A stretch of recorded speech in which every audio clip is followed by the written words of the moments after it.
करने की हमको सलाह देता है। अब तेरे को कोई बचा नहीं सकता। और महाराज दैत्यों से कह दिया कि किसी भी प्रकार से मेरे को ये बच्चा मरा हुआ चाहिए, इसको मारो। दैत्य गए तो महाराज एक बहुत ऊंची पहाड़ी पर ले गए और पहाड़ी पर से नीचे फेंक दिया, नीचे फेंक दिया। लेकिन गोविंद ने उसको गोद में ले लिया। प्रहलाद फिर गला गया, पामिनी ने डुबो दिया, उससे बच गए। काले नागों से कटाए, उससे बच गए। जो भी प्रयास था का सारा के सारे आज हिरण्यकश्यपु ने कर ली। कुछ भी समझ में नहीं आया, ये बालक कैसे मरेगा। मुझे नहीं लगता ये मरने वाला है। आज प्रहलाद जी महाराज ने गुरुकुल के अंदर प्रवेश किया। छोटे छोटे बालक थे, उन सबको बुलाया, उन सबको बुला करके कहा आओ मेरे साथ आओ। बोले क्या भैया, हम नहीं, तुम्हारे पिताजी हमको मार देंगे, क्यों घबराते हो। जीवन में मरशे डरो मत, भगवान हमेशा हर किसी की रक्षा करते हैं।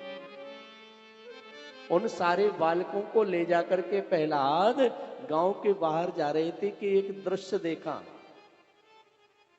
एक कुम्हारी बुढ़िया अपने घड़े पका रही थी, और घड़े पका रही थी तो उसने गलती से क्या किया, एक कच्चे घड़े के अंदर बिल्ली के बच्चे थे, उन बच्चों को भी उस घड़ों में रख करके चारों साइड से आग लगा दी। तब उसको ध्यान आया कि बिल्ली के बच्चे थे। सो महाराज जो बैठी बैठी कह रही, हे नारायण बिल्ली के बच्चों की रक्षा करना, हे नारायण बिल्ली के बच्चों की रक्षा करना। और सुखदेव स्वामी राजा से कहते हैं, राजन जब उस बूढ़ी अम्मा का जो घड़े थे पक करके तैयार हो गए, उसने घड़ों को हटाया तो देखा सारे घड़ों के बीच में एक घड़ा कच्चा निकला, उसमें बिल्ली के बच्चे खेल रहे थे। जा पर कृपा राम की होई, ता पर कृपा करें सबको। ये प्रहलाद का और दृढ़ विश्वास हो गया कि अब मेरे को कोई मार नहीं सकता। जो साथ में सखा थे उनका विश्वास बढ़ गया कि भैया बड़ी शक्ति है या नारायण के नाम में, तो देख बिल्ली के बच्चे बच गए। उन छोटे छोटे बच्चों को मारा, ढोलक पकड़ा दी, मजीरा पकड़ा दिया, हाथों में उनके झांझ पकड़ा दी, मजीरे पकड़ा दिए, और सबसे कहा कि मेरे साथ में नारायण का नाम लो। आप सभी 2 मिनट भगवान नारायण का नाम लीजिए, हम सबकी भी रक्षा करेंगे भगवान नारायण। श्रीमन नारायण नारायण लक्ष्मी नारायण नारायण नारायण लक्ष्मी नारायण नारायण नारायण श्रीमन नारायण नारायण श्रीमन नारायण नारायण नारायण श्रीमन नारायण नारायण नारायण श्रीमन नारायण नारायण नारायण श्रीमन नारायण नारायण नारायण भजमन नारायण नारायण नारायण भजमन नारायण नारायण नारायण श्रीमन नारायण नारायण नारायण श्रीमन नारायण नारायण नारायण श्रीमन नारायण नारायण नारायण श्रीमन नारायण नारायण नारायण श्रीमन नारायण जय हो नारायण लक्ष्मी नारायण नारायण नारायण श्रीमन नारायण नारायण नारायण नारायण नारायण लक्ष्मी नारायण नारायण नारायण बद्री नारायण नारायण नारायण लक्ष्मी नारायण नारायण नारायण लक्ष्मी नारायण नारायण नारायण बद्री नारायण नारायण नारायण बद्री नारायण नारायण नारायण बद्री नारायण नारायण नारायण बद्री नारायण नारायण बोले नारायण भगवान की। जैसे ही प्रहलाद जी ने नारायण नारायण का कीर्तन कराया, हिरण्यकशिपु दौड़ा दौड़ा आया, और दौड़ा दौड़ा आकर के जोर से अट्ठास किया, और अट्ठास करके बोला कीर्तन बंद करो। कीर्तन बंद हो गया। उसी समय प्रहलाद का हाथ पकड़ लिया और प्रहलाद का हाथ पकड़ करके बोले कि हे दुर्विनीत मंदात्मन, कुल भेद कराधम, स्तंभम अच्छातनो भूतम, नेयम त्वादयमक्षयम। हे दुष्ट, हे मूर्ख, अब तुझे यमराज के यहां जाने से कोई रोक नहीं सकता है। अब तुझे कोई संसार में कोई बचाने वाला नहीं है। नारायण नारायण करता है तो अपने पिता के विपरीत जाता है, अपने कुल की परंपरा के उल्टा चलता है। बहुत नारायण नारायण करता है। अब तू बता तेरा नारायण कहां है? बता तेरा नारायण कहां है? प्रहलाद मुस्कुरा करके बोले कि न केवलम में भवतस्य राजन, सबम बलम बलिना च परेशान, परे बरे में स्थिर जंगमाय, ब्रह्मादयो येन वशः प्रणीत।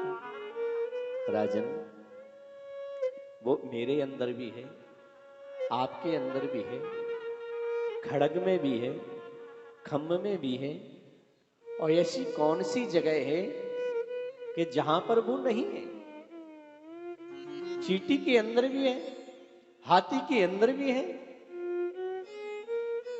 हां, हर किसी को दिखता नहीं है। दिखता तो हमेशा उसी को है जिसकी आंखों में उसको देखने की शक्ति होती है। सूर्य ने कि फिरे कड़ मांगत, पे पग सूर्य स्वाद का, पुनिताल मजीरा बजाती फिरे, मीरा मत बारिश जाए का। सिया राम कथा कितनों ने लिखी, पर तुलसी से मर्यादा का। नरसिंह बसे प्रति मन में, कारण को प्रहलाद कहा। हे पिताजी, हर जगह भगवान का वास है। बोले अच्छा तो बता इस खम्भे में है? बोले हाँ, इस खम्भे में भी भगवान है। और हिरण्यकशिपु ने अपनी तलवार को जोर से खम्भे में प्रहार किया, खम्भा टूटा, उसमें से नरसिंह भगवान प्रकट हो गए। बोले नरसिंह भगवान की जय। नरसिंह भगवान प्रकट हो गए। नरसिंह भगवान को देख करके हिरण्यकशिपु घबरा गया। हे भगवान, ये कहां से आ गया? ये कहां से प्रकट हो गया? और नरसिंह भगवान के विकराल स्वरूप को देखा तो देख करके ही महाराज भागने लगा। और जैसे ही भागा तो नरसिंह भगवान ने उसको पकड़ लिया। सायंकाल की बेला है, नरसिंह भगवान ने उसको पकड़ लिया। और जैसे ही उसने नीचे से ऊपर नरसिंह भगवान को देखा तो महाराज हालत खराब हो गई। जैसे ऊपर से नीचे तक देखा, देख करके घबरा गया। घबराते हुए बोला, आपका परिचय, आप कौन है? बोले मैं विष्णु नारायण हूं। अच्छा, बहुत झूठ बोलता है। तू नारायण है तो क्या काम है तुम्हारा इधर? बोले हम तुमको मारेंगे।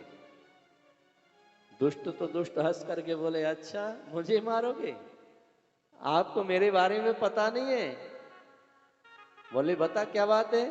बोले आप मेरे को मार नहीं सकते। क्यों? बोले बस आप मेरे को मार नहीं सकते, मैंने बता दिया। बोले क्यों? बोले मैंने विधाता ब्रह्मा जी से वरदान ले रखे हैं, आप मेरे को मार नहीं सकते। बोले बता तूने क्या क्या ले रखा है? बोले मैंने वरदान ले रखा है कि ना मैं दिन में मरूं ना रात में। तो भगवान बोले अभी तू ही बता क्या है, दिन है कि रात? बोले बोले फिलहाल तो गोधूली की बेला है, सायंकाल की बेला है, दोनों बेला मिल रही, लेकिन आप मेरे को मार नहीं सकते। बोले क्यों? बोले मैंने विधाता से वरदान लिया कि 12 महीने में से किसी में ना मरूं। भगवान ने कहा तू बताई कौन सा महीना चल रहा है? बोले फिलहाल तो जो पुरुषोत्तम अधिक मास चल रहा है इस बार। अधिक मास? ये घबरा गया, ये कौन सा मास होता है? मैं तो 12 ही सुने थे, 13वां कहां से आ गया? 13 होते क्या? 13 मांग लेता मैं। बोले चलो फिर भी आप मेरे को मार नहीं सकते। क्यों? क्योंकि मैंने विधाता से वरदान मांगा था कि ना मैं नर से मरूं ना पशु से मरूं। नरसिंह भगवान बोले ऊपर से नीचे तक देखो मैं क्या हूं। देखकर बोले भगवान ही जाने आप क्या हो, लेकिन आप मेरे को मार नहीं सकते, क्योंकि मैंने विधाता से वरदान मांगा था कि ना मैं अस्त्र से मरूं ना शस्त्र से। तो भगवान बोले नाखूनों से तेरा पेट फाड़ूंगा, ये कोई अस्त्र और शस्त्र नहीं होते। बोले फिर भी आप मेरे को मार नहीं सकते।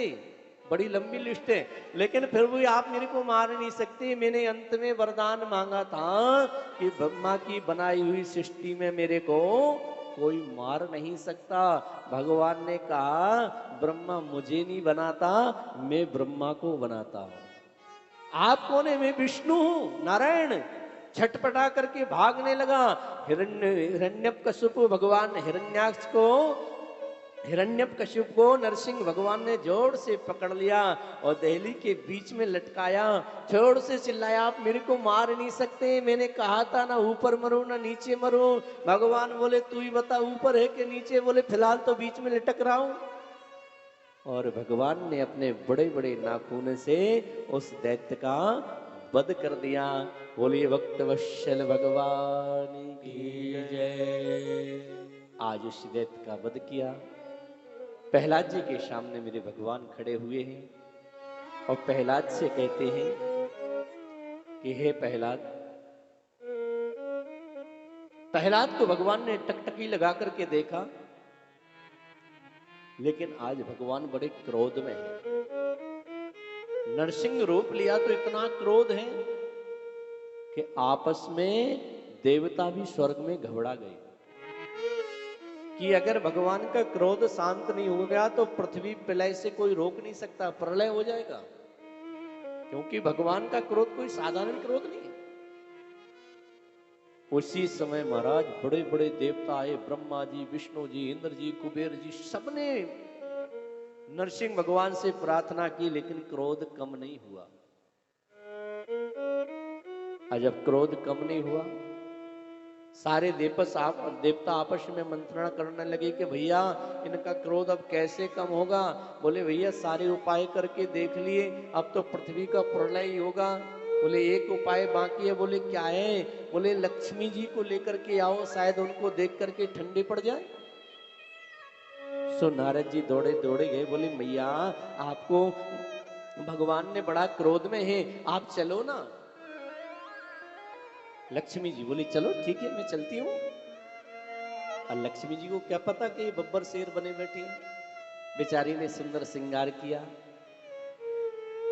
सुंदर श्रृंगार किया, हाथों में पुष्प ली। वो सोचा वही विष्णु भगवान है जिनके मैं चरण दबाती हूं। और नारद जी लक्ष्मी जी को लेकर के आए और जैसी कहा कि चलो भगवान के सामने तो चलो। और जैसी भगवान के सामने लक्ष्मी जी को साथ सामने किया और जैसी लक्ष्मी जी को नरसिंह भगवान ने देखा और जैसी लक्ष्मी को देख करके धाड़ लगाई, लक्ष्मी दौड़ गई। अरे नारद, हे नारद कौन से जन्म का तू बदला ले रहा है? शेर के सामने मेरे को खड़ा कर दिया, खा जाता मेरे को है? बब्बर शेर है तो। घबरा गई बेचारी लक्ष्मी, दूसरी सांस तो सीधी बैकुंठ में ली। नारद जी बोले ये भी प्रयोग फैल है, अब क्या करें? बोले अब केवल एक उपाय और बाकी है। अगर ये सफल हो गया तो ठीक है, नहीं तो फिर भगवान का क्रोध शांत नहीं होगा। कि प्रहलादम पेशयामाशा ब्रह्मावस्तिक मंत्र के तातः प्रवश्ययोपेहि श्वापित्रे कुपितः प्रभु। ब्रह्मा जी ने प्रहलाद को भेजा और प्रहलाद को देखते ही नरसिंह भगवान ने प्रहलाद को उठा करके अपने अंक में भर लिया। प्रहलाद को अपने अंक में भर करके और नरसिंह भगवान प्रहलाद को अपनी जीभ से चाटने लगे। सारे देवता इस दृश्य को देख रहे हैं। समय व्यतीत हो गया। प्रहलाद जी हाथ जोड़ करके खड़े हो गए और प्रहलाद ने भगवान से प्रार्थना करनी चाहिए तो भगवान ने कहा, बेटा मेरे को माफ कर देना। देखिए भगवान भक्त से कह रहे हैं, बेटा मेरे को माफ कर देना, मेरे को आने में देरी हो गई, तेरे को बहुत कष्ट उठाना पड़ा मेरी वजह से, मेरे को माफ कर देना। प्रहलाद ने कहा, नहीं प्रभु, आपने तो मेरे को वो प्रदान कर दिया जो बड़े बड़े देवताओं को प्राप्त नहीं हुआ, जो ब्रह्मा जी को नहीं हुआ, इंद्र को नहीं हुआ, कुबेर को नहीं हुआ, जो शंकर को नहीं हुआ, वो सुख आपने मेरे को प्रदान किया। जो सुख माता लक्ष्मी को नहीं हुआ वो आपने मेरे को प्रदान कर दिया। बोले ऐसा मैंने क्या कर दिया? बोले एक बात बताइए प्रभु, आपने किसी को अभी तक गोद में उठाया क्या? जो सुख आपने किसी को नहीं दिया और सुख आपने मेरे को प्रदान किया। प्रहलाद जी कहते हैं कि प्रभु मैं इस लायक कहां था, वाहम रजः प्रवश्येष तमोषि, कहां में निकृष्ट राक्षस कुल में पैदा होने वाला राक्षस का बालक, और आपने कितनी बड़ी कृपा मेरे ऊपर कर दी कि आपने मेरे जीवन को पवित्र बना दिया, इतने मेरे जीवन को धन्य बना दिया। बार बार भगवान ने प्रहलाद से कहा, प्रहलाद ने हाथ जोड़कर के कहा कि भगवान आपके चरणों की भक्ति मेरे को प्राप्त होती रहे। और प्रहलाद जी महाराज को राज सिंहासन पर बैठा करके भगवान नरसिंह ने राज तिलक कर दिया और प्रहलाद ने उस पवित्र राजगद्दी को संभाल लिया है। बोले भक्त वत्सल भगवान की जय। जो भगवान के नाम को लेता है, भगवान के गुणों को गाता है, जिस प्रकार से प्रहलाद जी की रक्षा मेरे गोविंद ने की है, उसी प्रकार से हर किसी भक्त की भगवान रक्षा करते हैं। तुलसी बाबा कहते हैं, कर से करम करहु विधि नाना। कर से करम करहु विधि नाना, कर से कर्म करहु विधि नाना, कर से कर्म करहु विधि नाना, कर से कर्म करहु विधि नाना, मन राखा हो जहाँ कृपा निधाना, मन राखो हो जहाँ कृपा निधाना, नाम जपत प्रभु कीन प्रसाद, नाम जपत प्रभु कीन प्रसाद,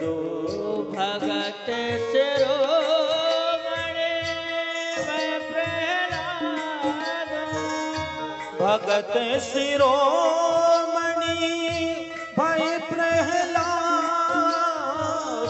भगत शिरोमणि भय प्रहलाद, भगत शिरोमणि भय प्रहलाद, भगत शिरोमणि भय प्रहलाद, कर से करम करहु विधि नाना, कर से करम करहु विधि नाना।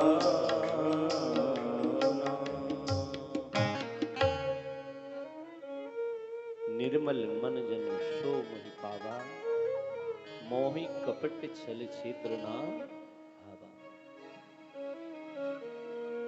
एक भक्तमाला में बड़ी प्यारी कथा आती है।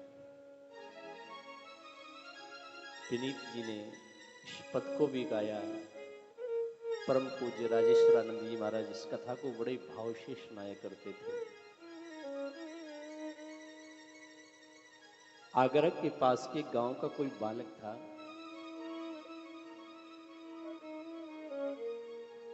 काम धाम कुछ करता नहीं था। घर वाले परेशान हो गए। जब परेशान हो गए, जब घर में कोई काम ना करे तो सबको खटकता है। इंसान प्रिय नहीं होता है, उसका काम प्रिय होता है। हाँ, जब कोई काम नहीं करता है ना, वो सब घर वालों को भारी लगता है। चाहे 10 दिन कमाते, एक ही भारी लगता है। वो बालक ज्यादा सबको वो पूरे घर को भारी लगने लगा। सब उसको मोटी बुद्धि का था, कुछ जानता भी नहीं था, पढ़ा लिखा भी नहीं था। जब घर के ज्यादा परेशान करने लगे, गांव के भी परेशान करने लगे, तो महाराज एक दिन गुस्से में आकर के वृंदावन आ गया। और वृंदावन में आ गया, लेकिन यहाँ का कुछ अता पता नहीं था उसे, कहाँ भोजन मिलता है, कहाँ क्या होता है। घूमते घूमते घूमते घूमते आश्रम में पहुंच गया। वहां पर भंडारा हो रहा था। और भंडारा हो रहा था तो हमारे यहाँ जो संत महात्माओं के आश्रम होते हैं ना, उनके दरवाजे पर एक कोतवाल बैठा होता है। हाँ, संतों में कोतवाल होते हैं, बहुत मोटे तगड़े, डंडा लेके बैठे रहते हैं। पर्ची से ही अंदर आएगा। जरा भंडारा है तो कोई भी जाओ, नहीं तो पहले पर्ची वाले आएगा। और उसने देखा कि उसमें सब भोजन कर करके बाहर निकलते जा रहे हैं, आ रहे हैं, जा रहे हैं, पा रहे हैं। ये भी बेचारा भूखा। ये दूर खड़ा खड़ा देखता रहा, क्योंकि दरवाजे पे कोतवाल जी बैठे, अंदर तो जा नहीं सकता। बहुत देर हो गई, पंगत हो गई। अब ये फिर गया। बोले महाराज, यहाँ क्या हो रहा है? कोतवाल में दिखता नहीं तुझे, भंडारा हो रहा है। बोले मैं प्रसाद पा सकता हूं। बोले पर्ची है? बोले नहीं। बैठो अभी। थोड़ी देर के बाद कोतवाल ने देखा जो भी होते हैं फिर सबको प्रसाद पवा देते हैं। बोले चलो प्रसाद पा लो। अभी अंदर गया तो महाराज संतों का, महंतों का भंडारा, बढ़िया रबड़ी, खीर, हलवा, रसमलाई, बढ़िया बढ़िया। इसने महाराज खूब भोजन किया। एक पंगत उठ गई, दूसरी बैठ गई, लेकिन ये बैठा ही रहा। फिर दूसरी पंगत में पा लिया। अब जब बढ़िया से इसने भोजन कर लिया तो इसने सोचा भी जगह छोड़ के क्यों जाए। कोतवाल जी के पास गया, महंत जी के पास में गया। बोले महाराज जी, ये भंडारे यहाँ रोज होता है? बोले हाँ रोज होता है, चकाचक। बोले अगर मैं इधर ही रह जाऊं तो कैसा? बोले रह जाओ, सेवा करनी पड़ेगी। बोले बताओ महाराज क्या सेवा करने? बोले साधु की सेवा करना, गौ सेवा करना, झाड़ू लगाना। बोले महाराज ठीक है, चलेगा। बोले एक बात बताओ, ये पंगत जो होती है, अब महंत तो बेचारे थोड़ा थोड़ा खा के चल देते। बोले महाराज मैं 2 पंगत कर सकता हूं। बोले 2 कर, 3 कर, जितनी तेरी राजी उतना खाना।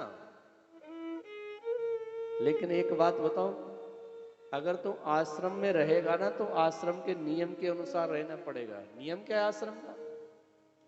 बोले पहले तो तुमको गुरु दीक्षा लेनी पड़ेगी, नहीं तो तुम्हारे हाथ का कोई भोजन नहीं, पानी नहीं पिएगा संत।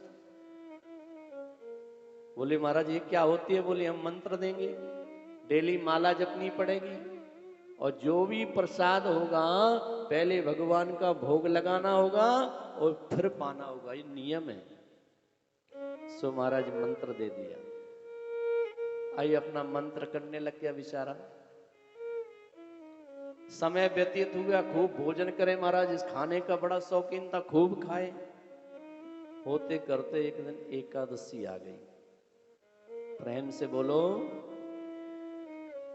अब एकादशी आ गई तो महाराज चूल्हे सब शांत। अब इसका तो मनोदर ही रहता था, 2-3 चक्कर सुबह सुबह काट दिए, अभी कुछ बन ही नहीं रहा, आज क्या बन रहा है। फिर गया, फिर देखा कुछ नहीं, फिर चक्कर काटा, कुछ नहीं। अब जैसी 11 बज गए, इसके पेट में चूहे कुदकने लगे। अब क्या करूं? अब इससे नहीं रहा गया तो ये महंत जी के पास गया। बोले महाराज जी, आज इधर कुछ क्यों नहीं हो रहा है? महंत जी बोले बेटा, आज एकादशी है और एकादशी को यहाँ पर निराहार रहना पड़ेगा, यहाँ कोई भोजन वोजन नहीं मिलेगा। बोले महाराज जी, एकादशी कब तक रहेगी? बोले कल तक। बोले तो कल तो हम देख ही नहीं पाएंगे, हम तो आज ही चल देंगे, आज ही मर जाएंगे, इतनी भूख हमको अभी लगाई है, हमसे कल नहीं देखा जाएगा। बोले तो बेटा, आश्रम का तो नियम है कि यहाँ तो भोजन बन नहीं सकता। एक उपाय है। बोले क्या उपाय? बोले ऐसा करो, तुमको भोजन बनाना आता है? बोले महाराज बनाना तो नहीं आता है, लेकिन मरता क्या नहीं करता है। मरने से तो अच्छा है, जैसा भी होगा बना लेंगे कच्चा पक्का। तो बोले ऐसा करो बेटा, यहाँ से राशन पानी ले जाओ, जमुना के किनारे चले जाओ, वहां बैठ के आराम से भोजन बनाना और भगवान को भोग लगाना, और भोग जब भगवान पाले तो आराम से पा करके आ जाना। हाँ महाराज, ये ठीक है, ये बढ़िया, ठीक है, चलेगा।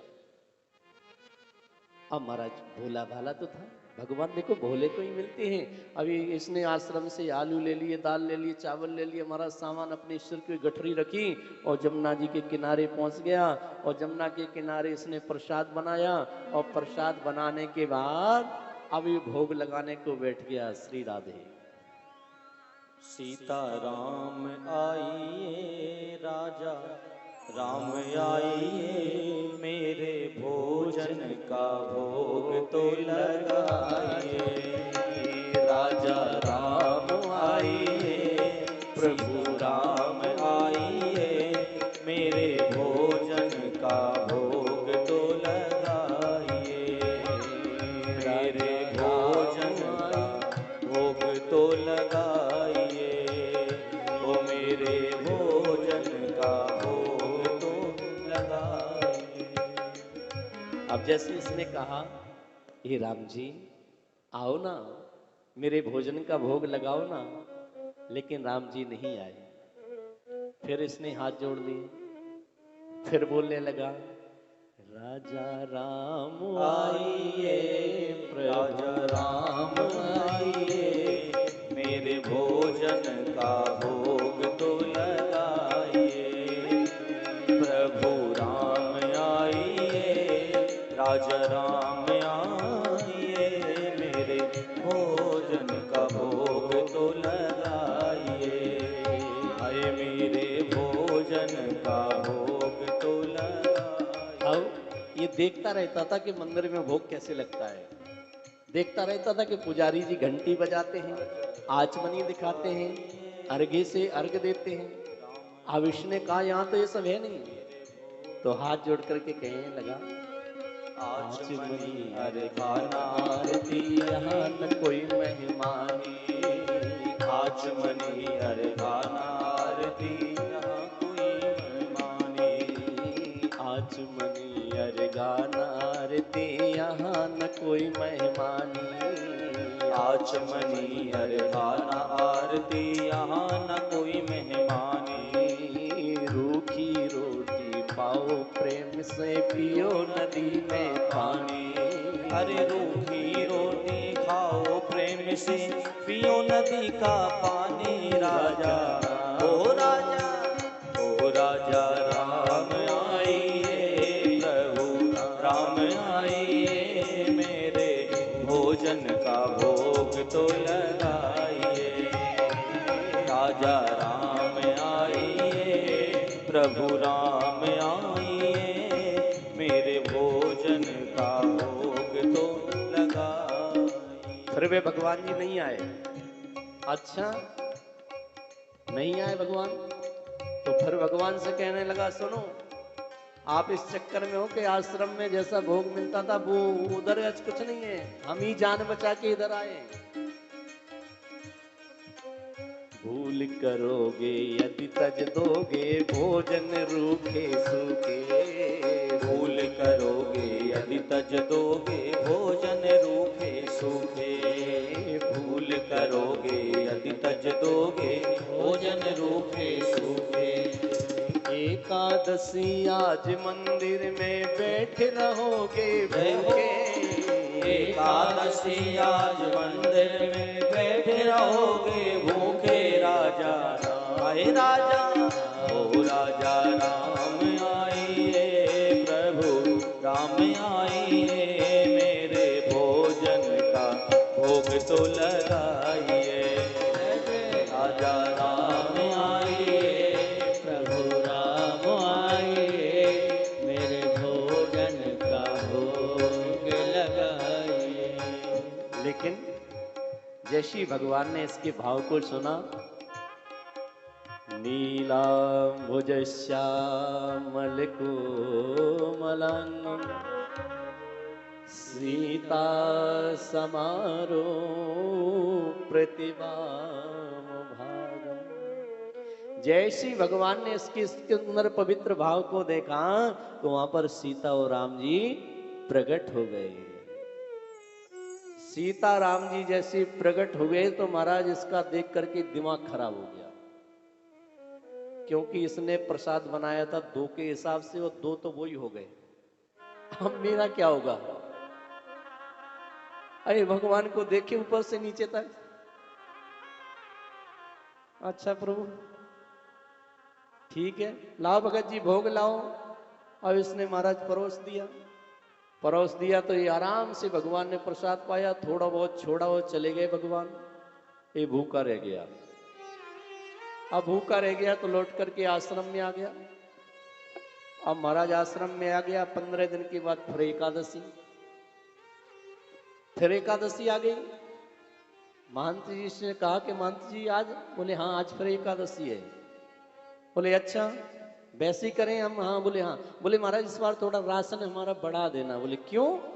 बोले अब 2 तो भगवान ही आ जाते हैं, हम 3 के हिसाब से 2 आप। मंत्री जी ने सोचा भूखा रह गया होगा, चलो ठीक है, तो महाराज और बढ़ा दिया। अब और बढ़ा दिया तो महाराज ये गया और जाकर के महाराज फिर इसने भोजन बनाया और भोजन सुंदर बनाया और भोजन बना करके फिर भगवान को बुलाया। सीता राम आइए, राजा राम आइए, मेरे भोजन का भोग तो लगाइए। हाँ सीता राम आइए, प्रभु राम आइए, मेरे भोजन का भोग तो लगाइए। मेरे भोजन का भोग तो लगाइए। अब जैसे इसने भगवान को बुलाया, भगवान तो तैयारी बैठी थे।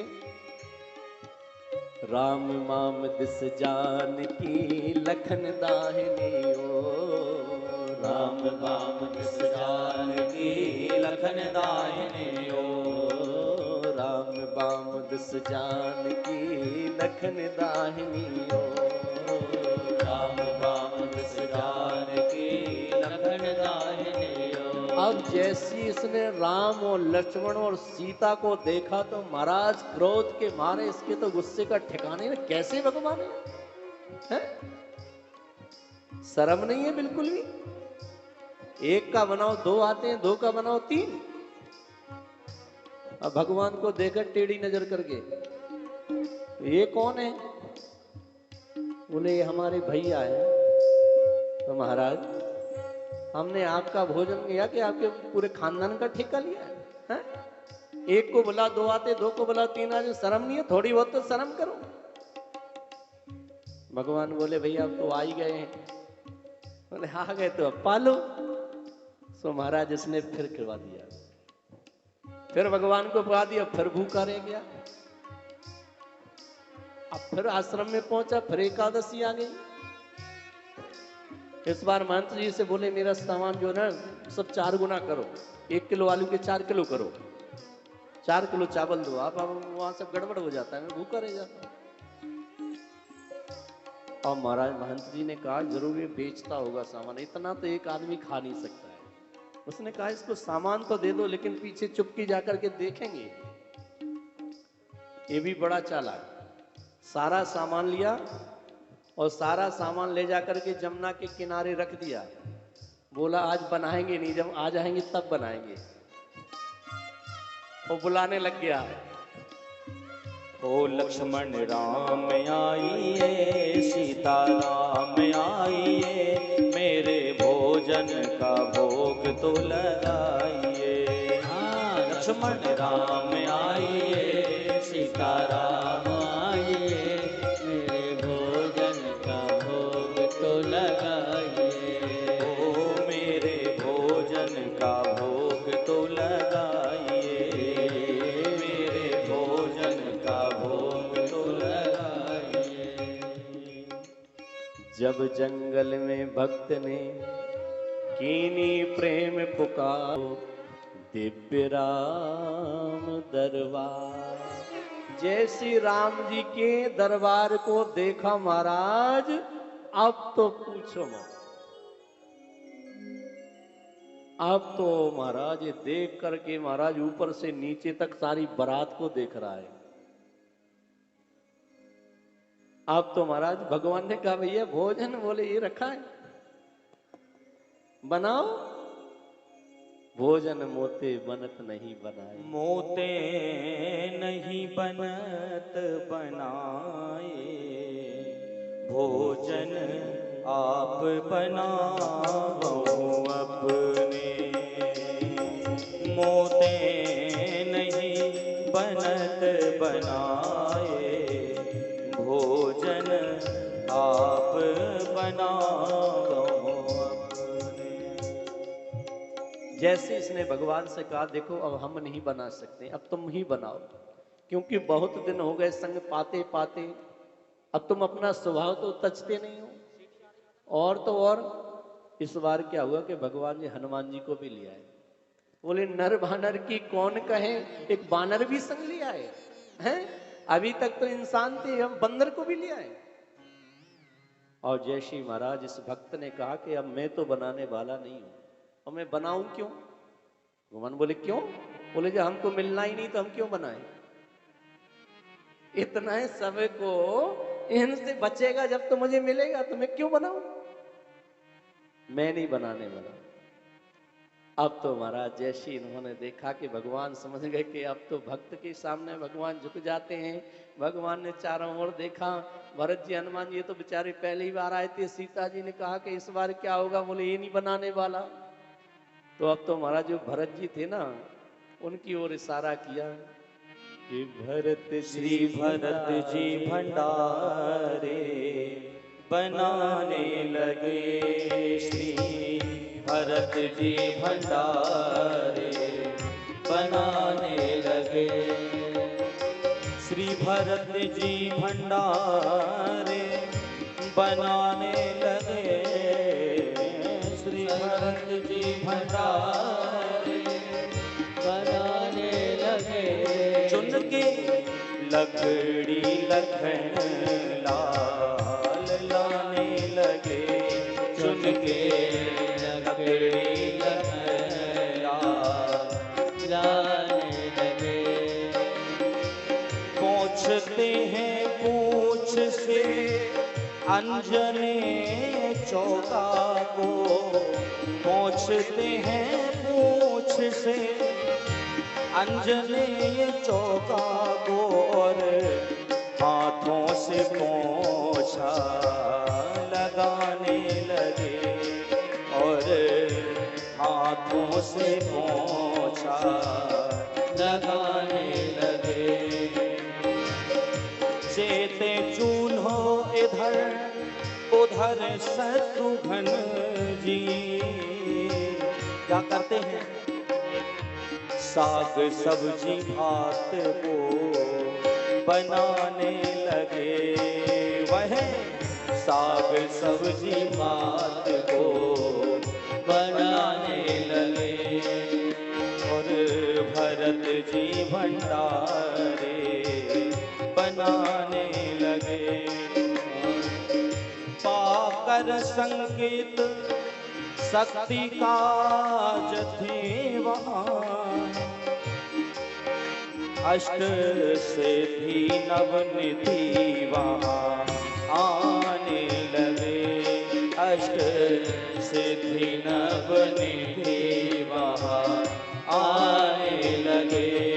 श्री भरत जी भंडारे बनाने लगे, बनाने लगे,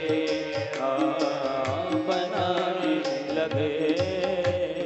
वहां पर अष्ट सिद्धि नवनिधि सबके सब देवता सबके सब भोजन बनाने में लगे। सुंदर भोजन बन गया। भोजन बनने के बाद भगत जी आराम से बैठा है कि देखते हैं कुछ बचेगा तो ठीक है, नहीं तो फिर जो सब कुछ हो गया, भोजन प्रसाद हो गया। और जो गुरुजी थे ना, वो चुप करके देख रहे थे।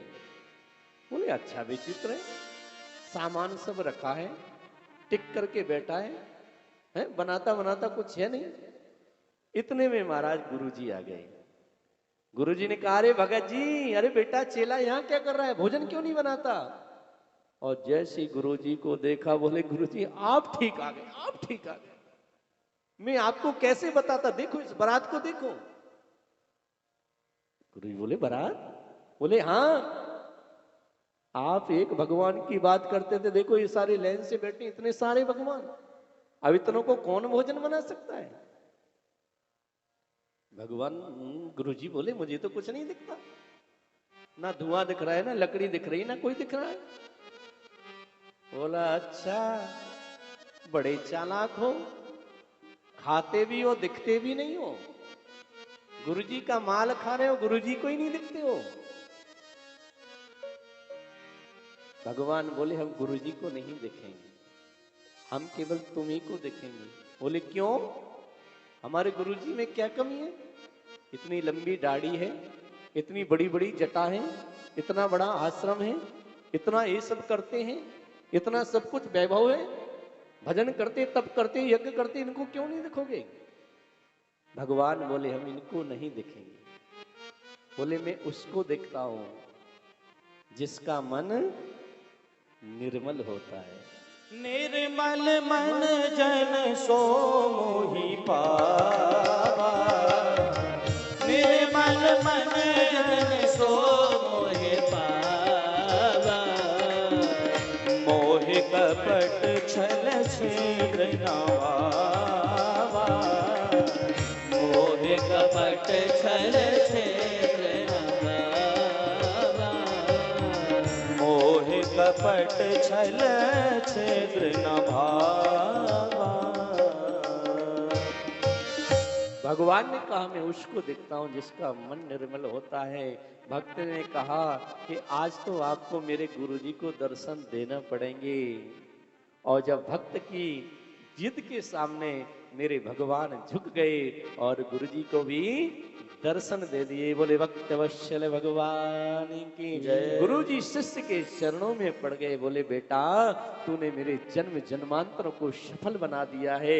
मैं जिंदगी भर रंगे सेवा करते, आश्रम बनाते, महल बनाते, इसी में फंसा रहा और तूने 2 महीने में भगवान को प्राप्त कर लिया। तो भगवान उसी को प्राप्त होते हैं जिनका मन निर्मल होता है। लेकिन हम सब जीव हैं। सुखदेव स्वामी कहते हैं राजन,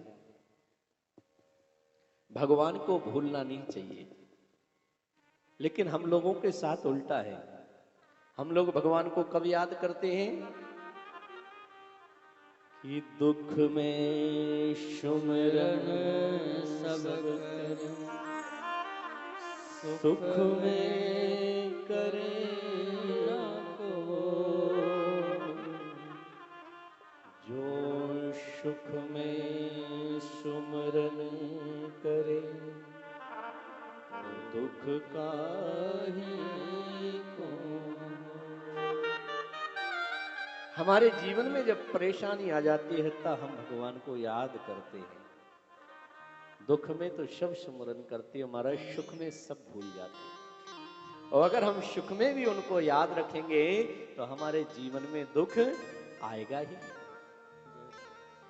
सुखदेव स्वामी कहते हैं राजन, एक हाथी था जिसका नाम था गजेंद्र। गजेंद्र राज तो जंगल का राजा था और उसका इतना बड़ा परिवार था, कहते हैं उसकी 50 तो पत्नियां थीं और 250 बच्चे थे। इतना बड़ा परिवार, प्रेम से बोलो, इतना बड़ा परिवार। वो गजराज जाकर के एक सरोवर में स्नान कर रहा था, स्नान कर रहा था आराम से। उसकी पत्नियां उसके ऊपर जल डाल रही थी, बच्चे उदक उदक करके जल डाल रहे थे, मस्ती से नहा रहा था। और उसी सरोवर में एक ग्राह मगर रहता था। मगर ने उस हाथी के पैर को पकड़ लिया। कभी भी किसी को अपने से कम मत आको, क्योंकि हमेशा वक्त बलवान होता है। जैसे उस मगरमच्छ ने हाथी के पैर को पकड़ा तो इसे समझ में तो आ गया कि मेरे पैर को किसी ने पकड़ लिया, लेकिन घमंड, अपना बल का इतना अहंकार था, किसी ने पैर तो पकड़ा है, अभी पता लगेगा कि गजेंद्र राज का पैर है, अभी माफी मांगेगा। अपनी मस्ती में नहाता रहा। अब ये था मगर जलचर, ये थलचर। धीरे धीरे मगर की शक्ति बढ़ती गई और हाथी की शक्ति कमजोर होती गई। थोड़ी देर के बाद इसने निकलने का प्रयास किया, नहीं निकल पाया। और जोर लगाया, फिर भी नहीं निकला गया। अपनी पत्नियों से कहा, देवी मैं संकट में हूं, मेरी सहायता करो। महाराज इसकी पत्नियों ने सूंड में सूंड मिलाई, खींचने की खूब कोशिश करी, लेकिन ये नहीं निकला।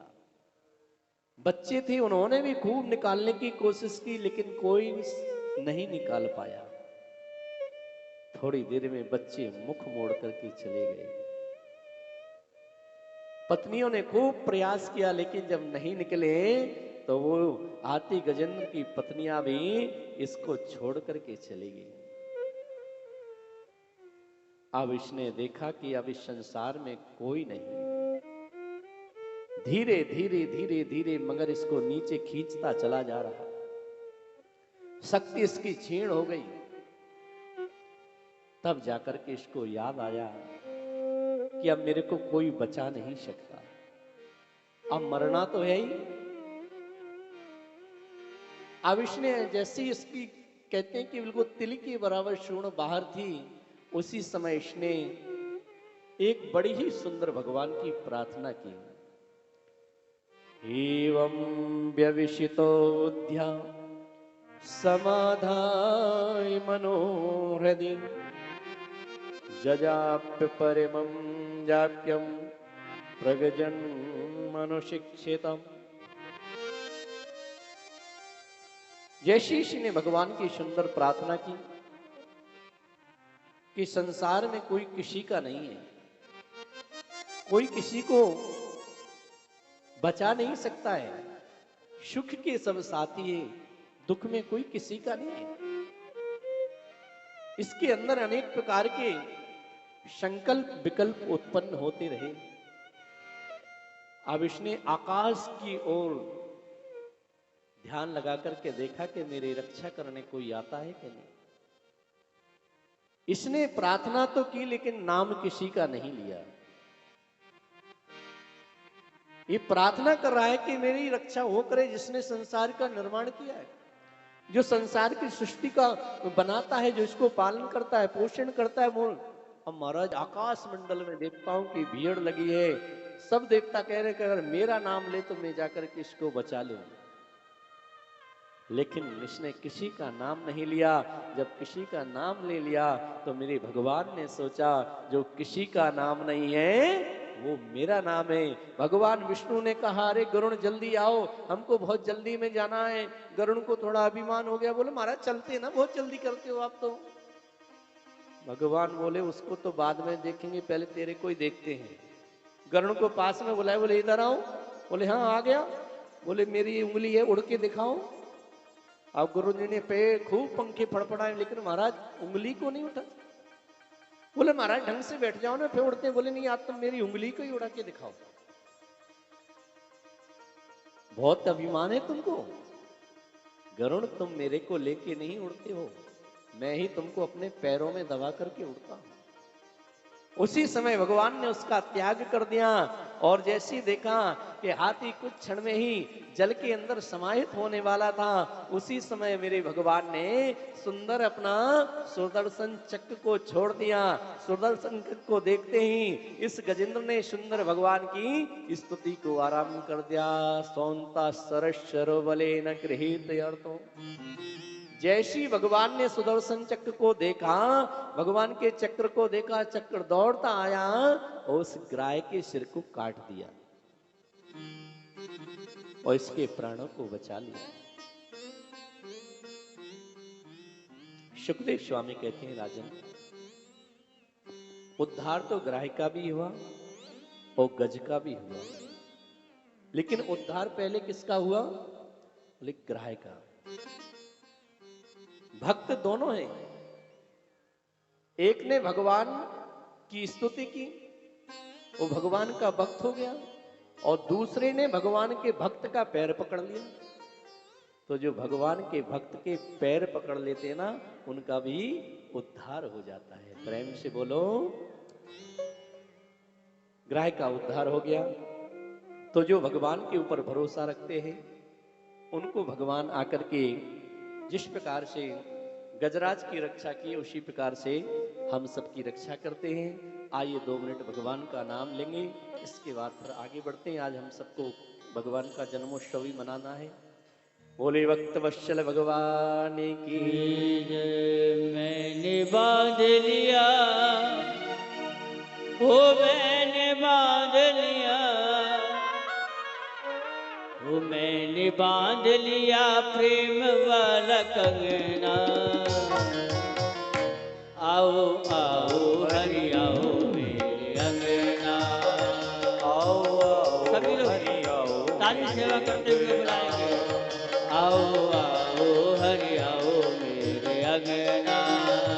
आओ आओ हरि आओ मेरे अंगना। मैंने बांध लिया, ओ मैंने बांध लिया, मैंने बांध लिया, ओ मैंने बांध लिया, बांध लिया प्रेम वाला कंगना। आओ आओ हरि आओ मेरे अंगना। आओ आओ हरि आओ मेरे अंगना। जय हो।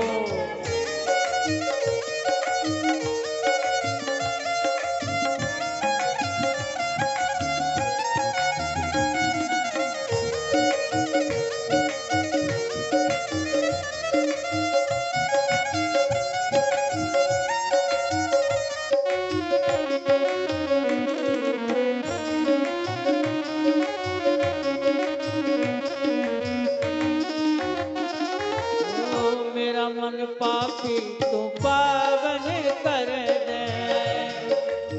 पापी तू पावन कर दे। तेरा मेरा संग बने ऐसा तू बर दे। तेरा मेरा संग बने ऐसा तू बर दे। तेरा मेरा संग बने ऐसा तू बर दे। तेरा मेरा संग बने ऐसा तू बर दे।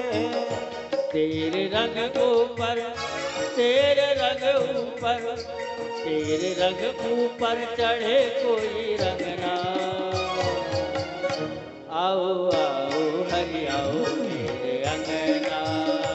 आओ आओ हरि आओ मोरे अंगना। जय हो।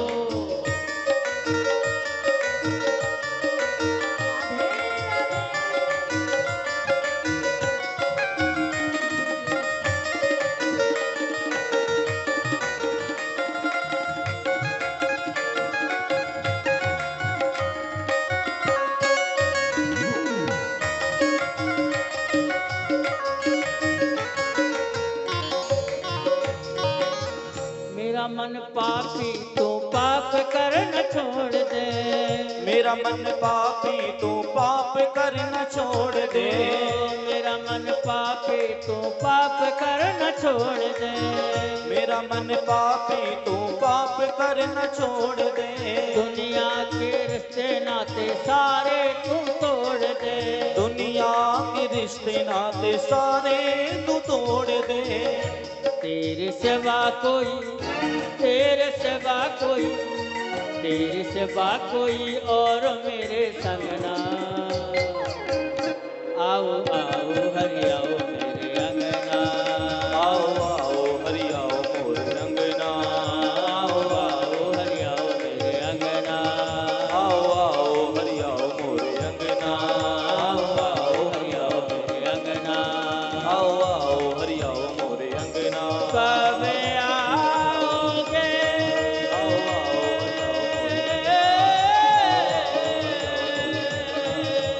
आओ हरि आओ मोर अरे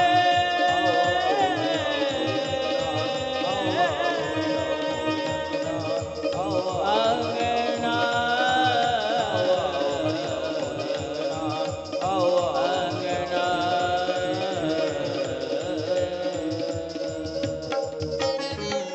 जय जय श्री राधेश। परीक्षित जी महाराज ने कहा, प्रभु मैंने सुना है कि भगवान ने बामन का रूप भी धारण किया। सुखदेव स्वामी कहते हैं, हाँ राजन, जब देवताओं से राक्षसों ने स्वर्ग को छीन लिया, देवता मारे मारे घूम रहे थे, तो देवताओं की जो माता है अदिति, उनको बड़ा कष्ट हुआ। उन्होंने एक व्रत किया जिसको पयो व्रत कहते हैं। उन्होंने उस व्रत को किया। भगवान नारायण प्रसन्न हुए। भगवान ने कहा, मां क्या चाहिए? माता ने कहा कि मैं नहीं चाहती हूं कि किसी प्रकार की हिंसा हो और मेरे पुत्रों को मेरा राज प्राप्त हो जाए। भगवान ने कहा, मां ये कैसे हो सकता है? कहो तो मैं एक क्षण में सारे राक्षसों को मार करके देवताओं को राज दे दूं। बोले नहीं, ऐसा हमको राज नहीं चाहिए।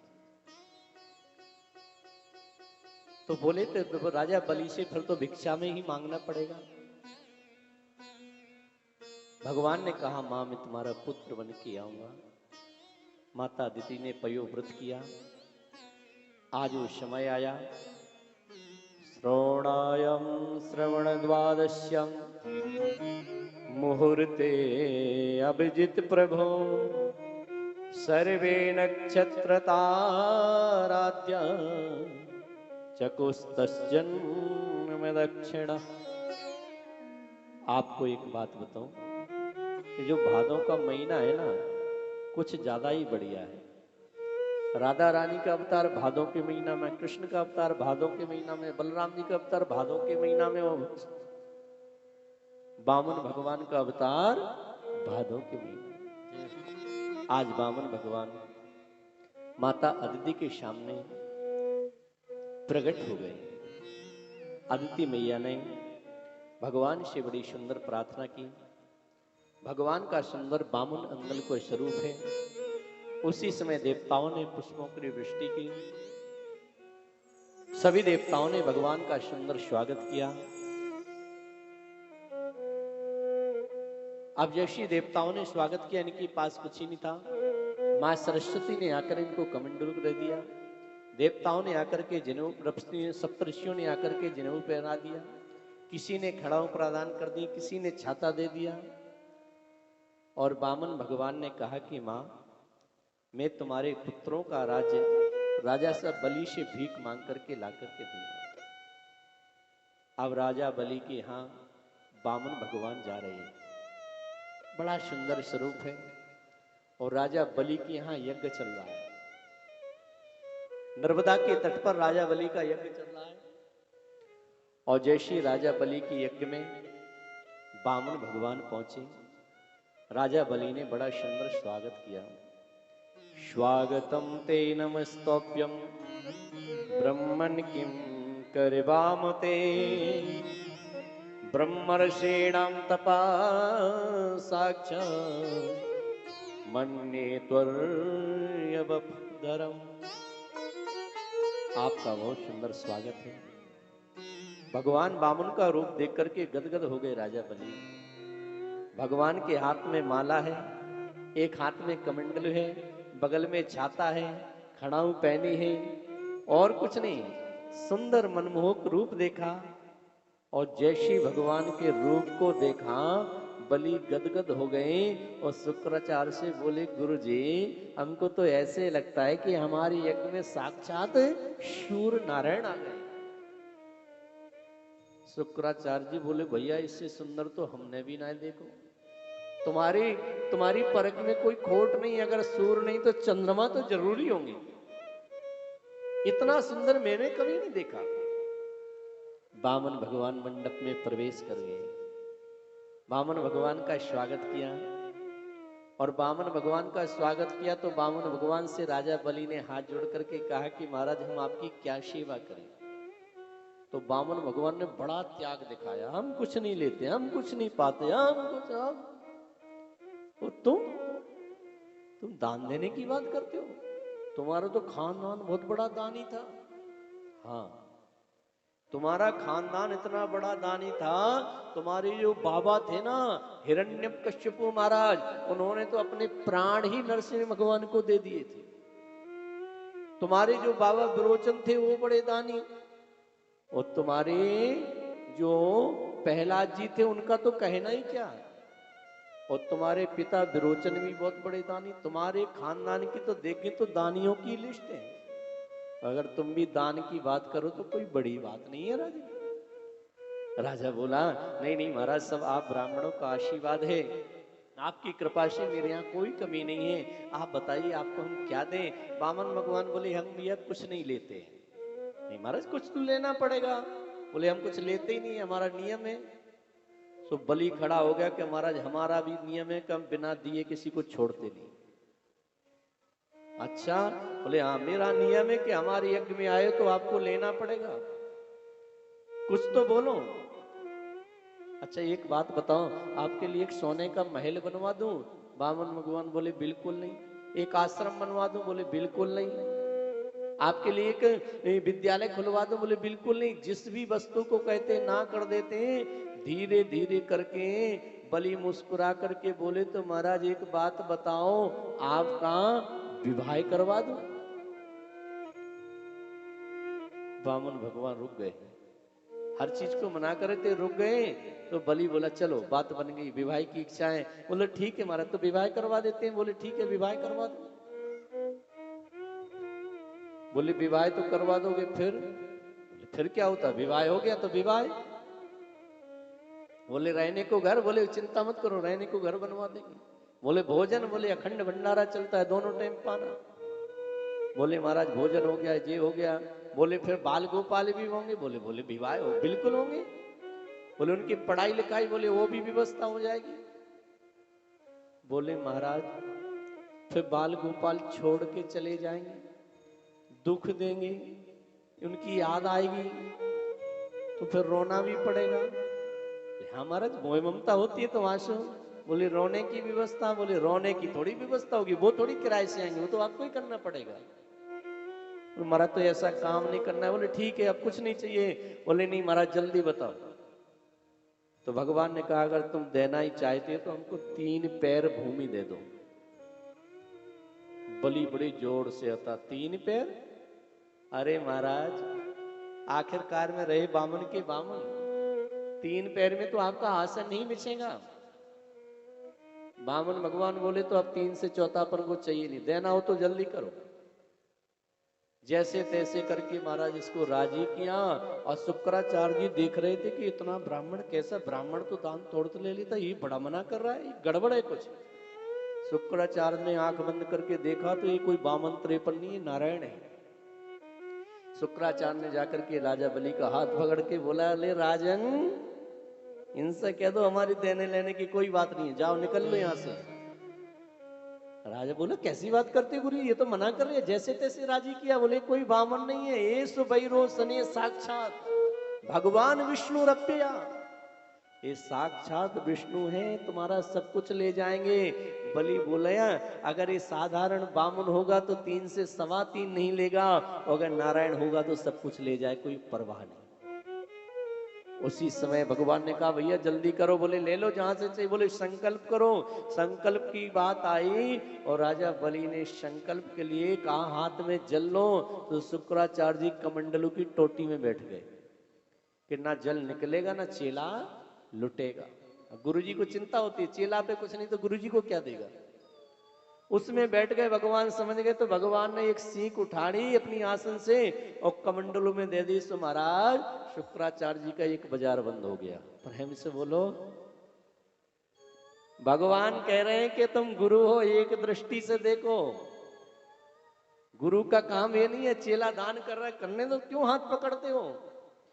शुक्राचार्य जी निकल गए। बलि ने संकल्प किया और बलि ने जैसी संकल्प किया और महाराज भगवान ने ऐसा विकराल रूप बनाया, इतना विराट रूप बनाया। एक पैर में सारी पृथ्वी को नाप लिया, दूसरे पैर में सारे आकाश को नाप लिया और तीसरा पैर लेकर के भगवान बोले बलि अब बताओ ये तीसरा कहां रखूं। बलि ऊपर से नीचे तक देखे, हे भगवान ये क्या है। उसी समय राक्षस मारने को दौड़े। बलि बोला बिल्कुल पीछे हट जाओ, मैंने से 2 बात करना चाहता हूं। जैसी बलि को देखा भगवान बोले जल्दी करो, तीसरा पैर कहां रखूं। बलि ने कहा एक बात बताइए प्रभु, जमीन बड़ी होती है कि जमीन का मालिक। बोले मालिक बड़ा होता है तो आप तीसरा पैर मेरे सिर पे रख दो। बलि के सिर पे भगवान ने तीसरा पैर रखा। बलि से कहा कि राजन उतना ही धन एकत्रित करना चाहिए, उतना ही धन रखना चाहिए जितने में हमारा गुजर बसर हो जाए, व्यर्थ के धन को नहीं रखना चाहिए। देवताओं का स्वर्ग देवताओं को दे दिया, राजा बलि को सुतल लोक का राजा बना दिया। भगवान ने कहा कि बलि मैं आया तो था लूटने में, लूट गया, बता तुझे क्या दूं। भगवान बोले प्रभु, बलि बोले प्रभु जब भी घर से बाहर निकलूं आपके दर्शन हो जाए। अच्छा भगवान ने कहा आशीर्वाद है, ऐसा ही होगा। और महाराज आज भी बलि के यहाँ राजा, बलि के यहाँ भगवान 4 महीने ड्यूटी करते हैं। भगवान स्वर्ग छोड़ करके सुतरलोक में आ गए, राजा बलि के यहाँ डंडा लेके खड़े रहते हैं। लक्ष्मी जी को बहुत दिन हो गए भगवान नहीं दिखे। नारद जी से कहा विष्णु भगवान को देखा। बोले आजकल वो नौकरी पे है। प्रेम से बोलो। बोले बहुत अच्छी नौकरी मिली। बोले किधर। बोले राजा बलि के यहाँ चौकीदार है। अच्छा नारद जी कुछ करो ना। बोले देवी माता लक्ष्मी से कहा देखो रक्षाबंधन आ रहा है, राजा बलि बहुत बड़ा दानी है, राखी बांधना चौकीदार मांग लेना। नारद जी लेकर के लक्ष्मी को आए, बलि के हाथ में रक्षा सूत्र बांधा। बलि ने जो मर्जी वो मांग रहा था वही दे रही थी। लक्ष्मी का सूत्र बंधा। बलि ने कहा बहन देखा नहीं तू कौन की बेटी है। अरे भैया तू भूल जावे कौन की है। अच्छा ठीक है तूने बांधी, अब बता क्या चाहिए। कुछ नहीं चाहिए। नहीं नहीं कुछ तो चाहिए, बता जल्दी। शर्माती हुई लक्ष्मी जी बोले भैया कुछ नहीं चाहिए, अगर देना चाहे तो अपना चौकीदार दे दो। राजा बलि समझ गए, देखो जिसके घर विष्णु आ जाते हैं ना तो लक्ष्मी अपने आप आ जाती है। आज लक्ष्मी और नारायण का भी बलि ने सुंदर पूजन किया। पूजन करने के बाद आज लक्ष्मी नारायण भगवान दोनों वैकुंठ की ओर गए। श्री सुखदेव स्वामी से राजा परीक्षित कहते हैं हे राजन अब मैं आपको नवम स्कंद में ले चलता हूं, जिसमें शूरवंश और चंद्रवंश के राजाओं का वर्णन है।